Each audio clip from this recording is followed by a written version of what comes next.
नमस्कार दोस्तों, कैसे हैं आप सब। उम्मीद करता हूं आप सब बेहतर होंगे, सकुशल होंगे। दोस्तों, आज के इस वीडियो में हम आपको बताने वाले हैं कि किस तरह से राजस्थान के मेवात से किसी एमएलए ने, और वो भी एक महिला एमएलए ने, इस तरह के जैसे आपके साथ धोखे से फिल्म बनाकर आपको परेशान किया गया, आपसे पैसे ऐंठे गए, ऐसे लोगों के खिलाफ पहली बार राजस्थान विधानसभा में किसी शख्स ने आवाज़ उठाई मेवात से, और वो भी मेवात के उस क्षेत्र से आने वाली महिला एमएलए ने आवाज़ उठाई है साइबर क्राइम सेक्सटॉर्शन से जुड़े हुए मुद्दे पर, जो मेवात के कामा जैसे साइबर अपराधियों के गढ़ से आती हैं। आपको बताऊंगा कि क्या है। आप सबसे पहले एक काम कीजिए, आप ये क्लिप देखिए जिसमें राजस्थान की कामा से आने वाली महिला विधायक नौक्षम चौधरी, उनकी ये क्लिप देखिए जो विधानसभा में वो बोल रही हैं। उसके बाद मैं नौक्षम चौधरी के बारे में आपको कुछ बताऊंगा और ये किस तरह से साइबर अपराधियों के खिलाफ उनके ताबूत में आखिरी कील साबित हो सकती है अगर इस पर सही तरीके से इम्प्लीमेंट किया जाए अपने जो प्लान है उसको। तो सबसे पहले देखिए इस क्लिप को। दुर्भाग्य से जो वहां पर तालीम मंत्री थी, कांग्रेस के यहां से शिक्षा मंत्रालय देख रही थी, उन्होंने शिक्षा का स्तर मेवात के उस जिले में, उस इलाके में इस तरीके से खत्म कर दिया। ये ब्रज मेवात का वो क्षेत्र है जहां पर आपने संगीन गुनाह जैसे कि गौकशी, सेक्सटॉर्शन, गौ तस्करी, 1 मिनट में खत्म, साइबर क्राइम जैसे इतने संगीन अपने क्या कहते हैं क्राइम्स को आपने बढ़ावा दे दिया। आपके वहां के सरकार में भरतपुर संभाग में 6 मंत्री थे और 6 के 6 में भ्रष्टाचार में डूब गए थे। हाँ, तो देखा दोस्तों आपने, ये है राजस्थान विधानसभा में बैठने वाली एक एमएलए। पार्टी किसी की, मुझे पार्टी वार्टियों में कहीं ज़्यादा कुछ लेना देना नहीं है, पर मैं बताने वाला हूं कि देखिए पहली बार ये हुआ है, ये होते रहना चाहिए, क्योंकि जब तक ये आवाज़, देखिए विधानसभा, अब स्टेट की बात करते हैं तो विधानसभा एक ऐसा प्लेटफॉर्म है जो स्टेट के हिसाब से कानून बनाते हैं। वो मतलब अपनी जो स्ट्रेटजी को हम लोगों के सामने लेके आते हैं, हम लोगों की जो समस्याएं हैं वो विधानसभा के माध्यम से उठाई जाती हैं। ऐसे सेंटर के हिसाब से संसद होता है, ठीक है। तो इस हिसाब से नौक्षम चौधरी ने जिस तरह से खुल के बुलंद आवाज़ में साइबर अपराधियों के बारे में पूरे स्टेट में बताया है कि किन लोगों ने उनको पाला। अब देखिए वो किस भी पार्टी के हैं, भाई ये हैं तो हैं, अगर उन्होंने कुछ गलत किया है तो देखिए इसके लिए आप बुरा मत मानिए।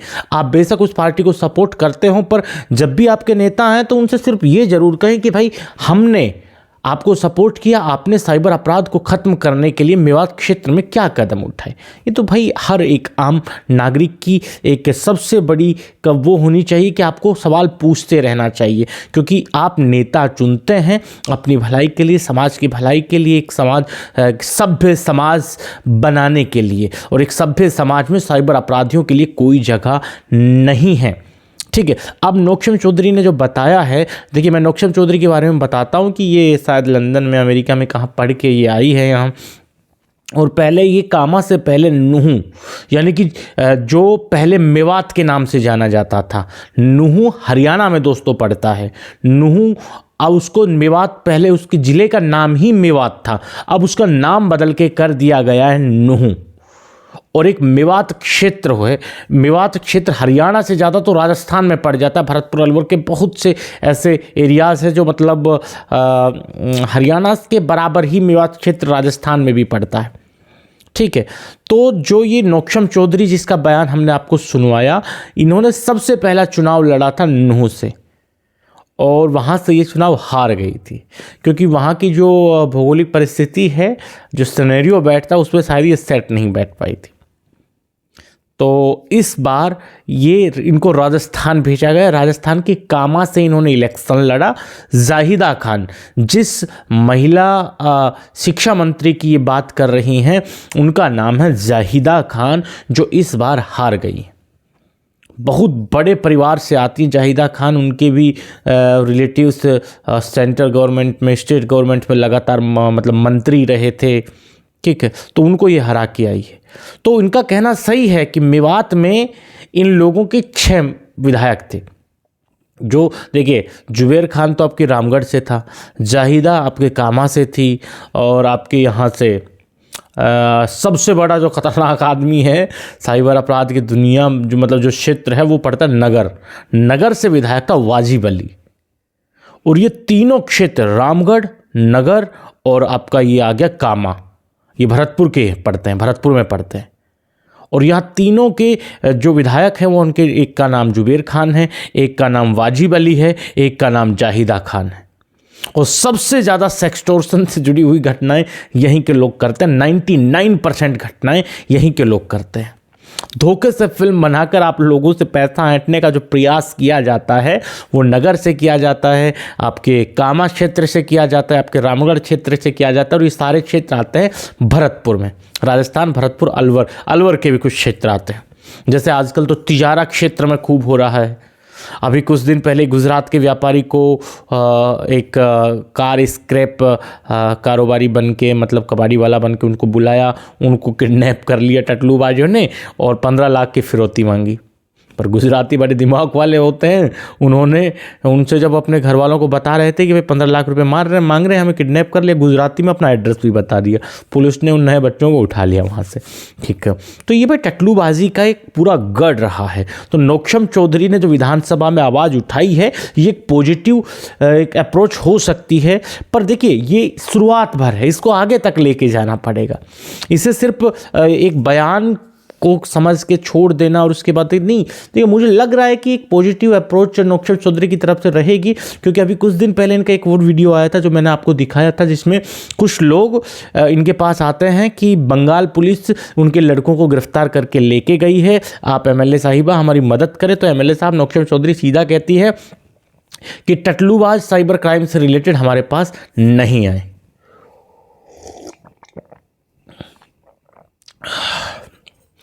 तो भैया बहुत अच्छी पहल है नौक्षम चौधरी की ये।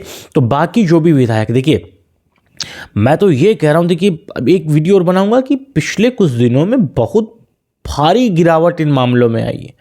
जो पूरे दिन में मेरे पास 200 से 300 फ़ोन आते थे इस तरह के लोगों के, ठीक है, वो घट के अचानक से 30 से 40, 50 तक हो गए। कुछ तो नंबर चेंज हुआ उस वजह से, और कुछ घटे भी हैं इस तरह के मामले। क्योंकि भैया देखिए, सरकार का बहुत बड़ा योगदान होता है। बेशक देखिए, कोई भी सरकार नहीं चाहती कि उनके स्टेट में क्राइम बढ़े, सरकार नहीं चाहती है। पर सरकार के जो नुमाइंदे होते हैं, सरकार की जो पकड़ होती है, वो ढीली अगर छोड़ दी जाए किसी पर्टिकुलर लोगों को वोट बैंक समझते हुए, तो फिर दिक्कतें बढ़ जाती हैं। जैसा कि मेवात क्षेत्र में, राजस्थान के इलाकों में हो रहा था, जो अब रुका है, अब नई सरकार आने के बाद। ठीक है, अब राजस्थान के जो मुख्यमंत्री हैं वो मेवात क्षेत्र से ही आते हैं। भजनलाल शर्मा जिनका नाम है, वो राजस्थान के मेवात क्षेत्र से आते हैं। भरतपुर के पास, सीकरी के पास उनका शायद गांव पड़ता है, नाम है नहीं आ रहा, मतलब जो मेवात का जो गढ़ है साइबर अपराधियों का, वहाँ से राजस्थान के मुख्यमंत्री आते हैं। तो उनको अच्छे से ये पता है कि इस क्षेत्र में क्या हो रहा है। और भरतपुर के जो एसपी साहब हैं मृदुल कछावा जी, वो भी आजकल बड़ी फॉर्म में चल रहे हैं, क्योंकि अब फ्री हैंड उनको शायद मिल चुका है। और वो तो भैया तोड़ते जब तक नहीं है तब तक नहीं छोड़ते हैं, बहुत बुरा मारते हैं वो साइबर अपराधियों को। तो एक बहुत सकारात्मक सोच है नौक्षम चौधरी जी की। हम उनको शुभकामनाएं देते हैं कि मेवात में बढ़ रहे साइबर अपराध को रोकने के लिए वो हर संभव प्रयास करें। और लोगों ने उनको जो चुनकर भेजा है, शायद दोबारा उनको उस क्षेत्र से मौका ना मिले, क्योंकि ये टटलूबाज अगले चुनाव का बिल्कुल इंतजार कर रहे होंगे और एक तरफा वोटिंग करेंगे किसी एक कैंडिडेट के पक्ष में। इस बार तो जाहिदा खान और मुख्तियार खान में आपस में काफ़ी वोट डिवाइड हो गए थे, इसलिए जाहिदा खान मोर्चा मार गई।